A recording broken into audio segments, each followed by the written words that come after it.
L'appel à entrer en chemin, à entrer dans le parcours, se trouve au tout début du récit, lorsque Jésus vient dans la Galilée. Marc 1, 14.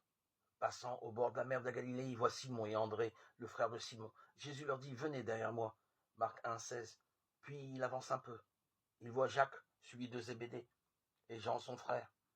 Aussitôt, il les appelle. Marc 1, 19. Ces hommes sont décrits dans leur situation coutumière. Les premiers jettent l'épervier dans la mer. Ils sont pêcheurs. Les seconds, dans la barque, réparent leurs filets. Quand l'appel retentit, la réponse est immédiate. Aussitôt, ils laissent les filets, ils le suivent. Ils laissent leur père, Zébédée, dans la barque avec les mercenaires. Ils s'en vont derrière lui. Marc 1, 18, 20. L'événement est raconté de manière tellement schématique qu'il suscite de lui-même questions, étonnement et incrédulité. Comment admettre que des hommes suivent Jésus sans encore le connaître, sans avoir surtout vécu quoi que ce soit avec lui?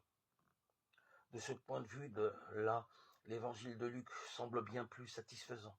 Il ne fait intervenir l'appel de Jésus que bien plus tard, après la prédication de Jésus à Nazareth, après les nombreux événements de la journée de Capharnaüm, après surtout une pêche inespérée en compagnie de Jésus.